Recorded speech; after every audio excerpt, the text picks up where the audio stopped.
एक बार की बात है, एक बूढ़ा कारपेंटर अपने काम के लिए काफी जाना जाता था। उसके बनाए लकड़ी के घर दूर दूर तक प्रसिद्ध थे। पर अब बूढ़ा हो जाने के कारण उसने सोचा कि बाकी की जिंदगी आराम से गुजारी जाए, और वह अगले दिन सुबह सुबह अपने मालिक के पास पहुंचा और बोला, ठेकेदार साहब, मैंने बरसों आपकी सेवा की है, पर अब मैं बाकी का समय आराम से पूजा पाठ में बिताना चाहता हूं।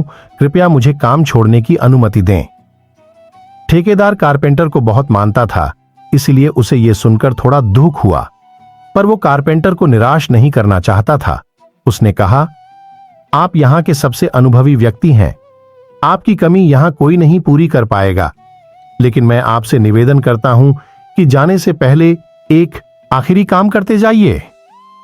जी, क्या काम करना है? कारपेंटर ने पूछा। मैं चाहता हूं कि आप जाते जाते हमारे लिए एक और लकड़ी का घर तैयार कर दीजिए। ठेकेदार घर बनाने के लिए जरूरी पैसे देते हुए बोला।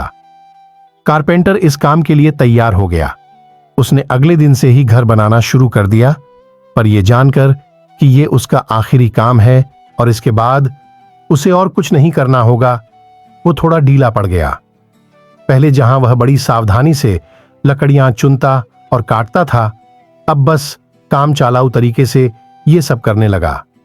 कुछ एक हफ्तों में घर तैयार हो गया और वो ठेकेदार के पास पहुंचा। ठेकेदार साहब, मैंने घर तैयार कर लिया है, अब तो मैं काम छोड़कर जा सकता हूं। ठेकेदार बोला, हाँ, आप बिल्कुल जा सकते हैं, लेकिन अब आपको अपने पुराने छोटे से घर में जाने की जरूरत नहीं है, क्योंकि इस बार जो घर आपने बनाया है वो आपकी बरसों की मेहनत का इनाम है। जाइए, अपने परिवार के साथ उसमें खुशहाली से रहिए। कारपेंटर यह सुनकर स्तब्ध रह गया। वह मन ही मन सोचने लगा, कहां मैंने दूसरों के लिए एक से बढ़कर एक घर बनाए और अपने घर को ही इतने घटिया तरीके से बना बैठा। काश मैंने ये घर भी बाकी घरों की तरह ही बनाया होता।